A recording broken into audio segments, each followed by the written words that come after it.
everybody, welcome back to another video, the T on NPD and relationships. Hello everyone, to all of my new subscribers and new family members. Hello, hi, welcome.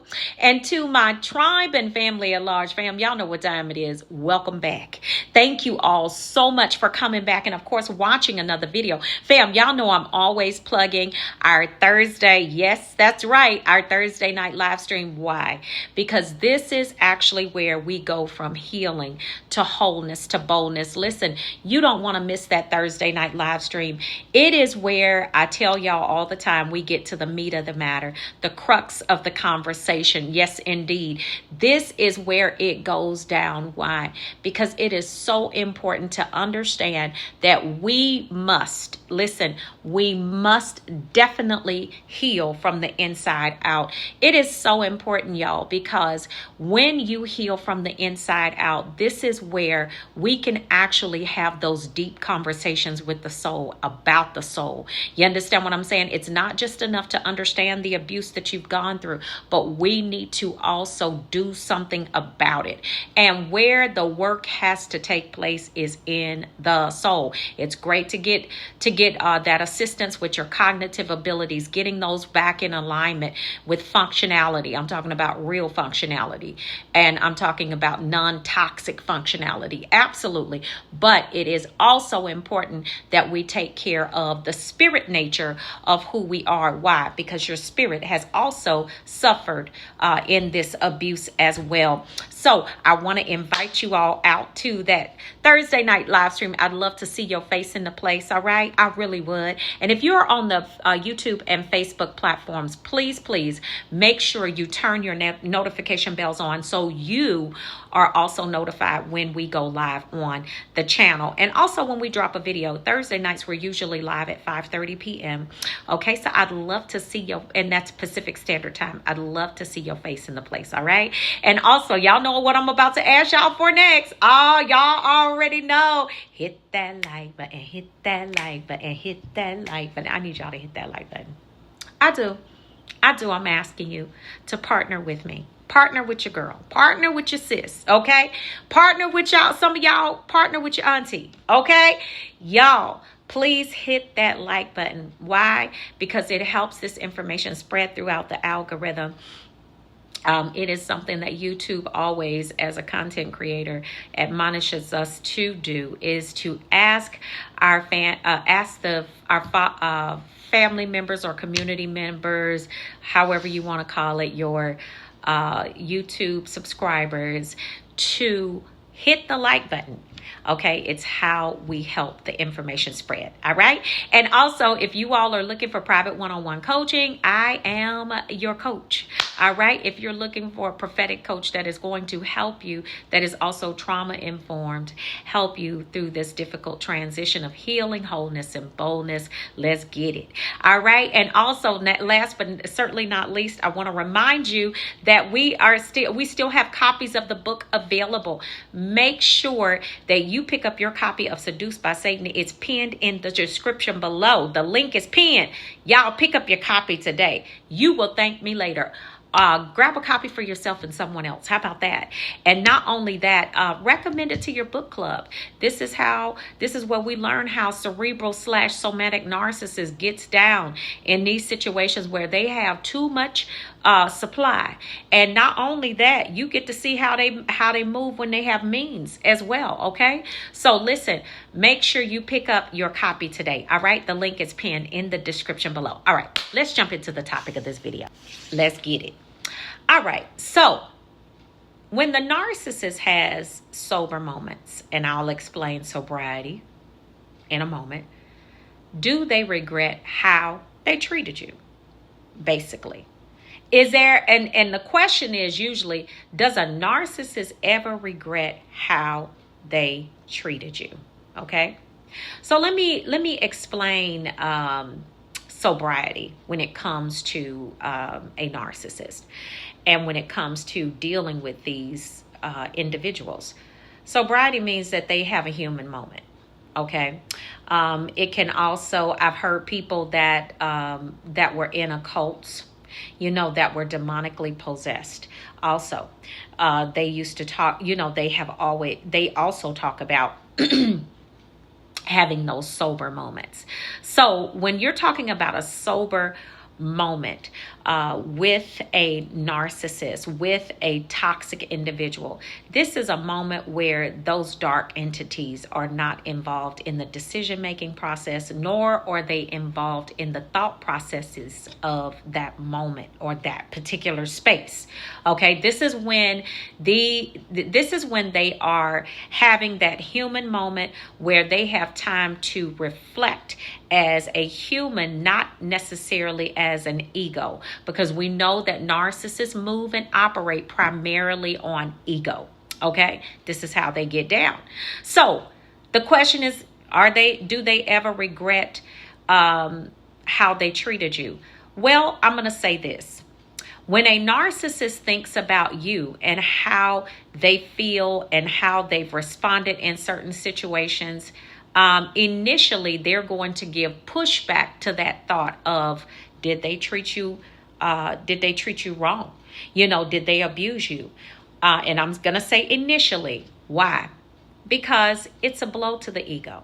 Okay, let's just be real about it. It's a blow to their ego. It is something that they have to sit back and really take in, and in that initial moment that, do you regret the way that you treated the individual? The narcissist initially is going to push back on that thought because the ego doesn't want to accept accountability, and it definitely doesn't want to accept any type of shame and condemnation that could come with it, with accepting the fact that they've treated someone a certain type of way and they shouldn't have.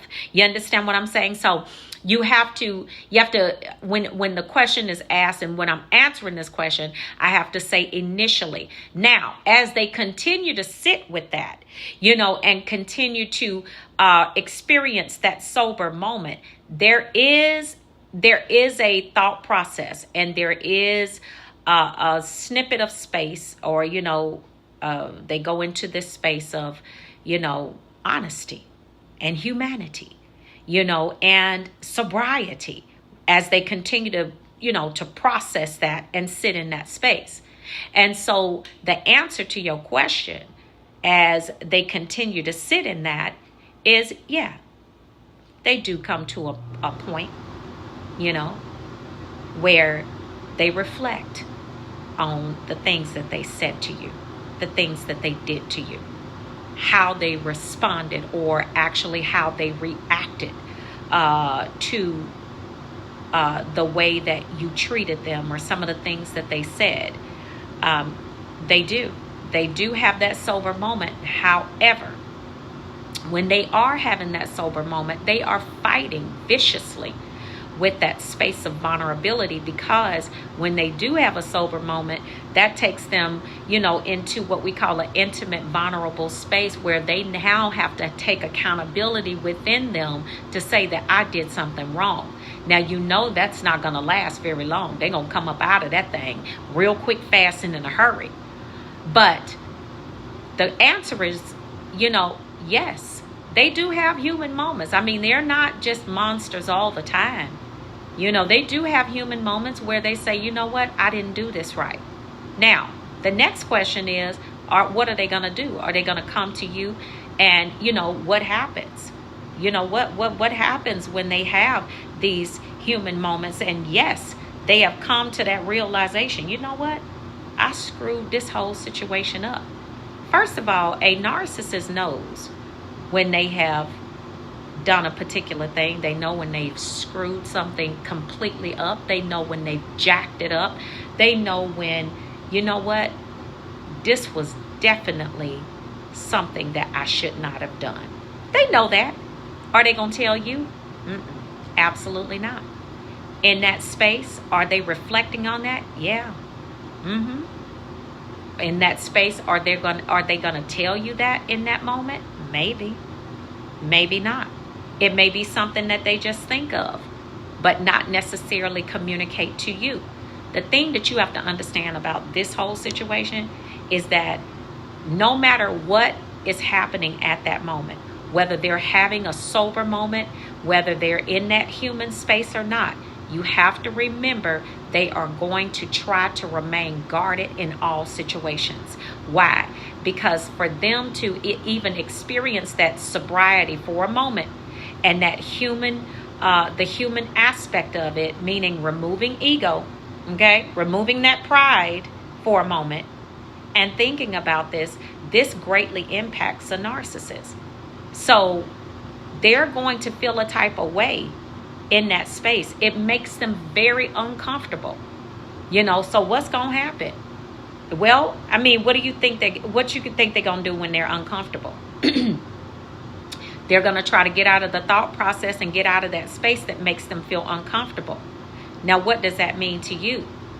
That means that even though, yes, they can tell you, can think and know and even speak and, confess that they know that they did you the way that they did you was wrong. They know they mistreated you, they abused you, and all of these other things. But what happens? Are they going to do something about it? Is that the question? Well, let me go ahead and answer that. Absolutely not. No. They're not going to change it. That is not going to be enough to make them change the trajectory of how they're going to treat you moving forward. Okay? That was a moment. Right? That was a moment. It is not a continuum, so to speak. It's not a continuum. So in that moment, they're not going to take that moment and make it a continuum, because if they do that, then what that means is that, listen, they're going to have to realign and recalibrate the whole way they think and do things. That's not going to happen. Right? So some people ask this question because they want to know, is there something to work with the narcissist? I mean, if they do have those human moments and they are reflective of what they did, can you work with that? A moment is a moment. It's not a continuum. It's not a fix, or it is not a cure to the pathology of what narcissism is. So that's just what it is. I mean, you could take from that what you want to take from it, but even if they are having that human moment, it's still not a continuum to make them rethink the way that they act, most of them. Okay? And the way that they're going to behave in the future. You got to remember, this person is mentally ill. You have to also remember, even though they're having a moment and reflecting on that time, they still have no emotional empathy, which is what's needed in order for them to really come out and be that person that you need them to be. That person that's going to take accountability. That person that is going to say, hey, I messed up and I shouldn't have done that and I need help. That person that is going to say, you know what? I could have done this differently. Yeah, no, they're not going to be that. Even in those human moments, you're still not going to get that response afterwards. They're going to go right back into that pathology of that ego that leads and pretty much guides them all day, every day. And even though you see them having that human moment and your heart goes out to them and they're saying things to you that you've always wanted to hear, it's not going to stay. It's a temporary thing. They're going to go right back into all of the trash that they've been doing, and they're going to continue to do, unless there is a conscious decision made in the soul of that individual that I'm not going to live like this anymore. I'm not going to treat people like this anymore. And there has to be some type of spiritual recalibration by way of Holy Spirit to basically empty out or get out all of the darkness that they've been dealing with that has caused them to behave in this way from childhood to adulthood. You're never going to see a permanent change, period. It's the way that it is. So, do they have those moments where they regret you? Yeah, absolutely. Absolutely. Is it going to change who they are and how they behave towards you? No. because the decision is not made in that moment. The decision is not made to change permanently, and that this is something that they're going to go after. That a decision like that is not made in that moment. And most of the time it's not made ever. Why? Because they have lived this way so long that the narcissism is the way that they cope with the world and cope with all of the other things that they have going on in their life. It's a defense mechanism. All right, family. So listen, I hope this helps, and I will I hope you all will pass this information along, and you will definitely. Hopefully this helps you understand what happens in those sober moments. All right. So I love you, fam. I'll see you all on the next video, and I will see you all healed and whole at the top. Shalom, family. Peace.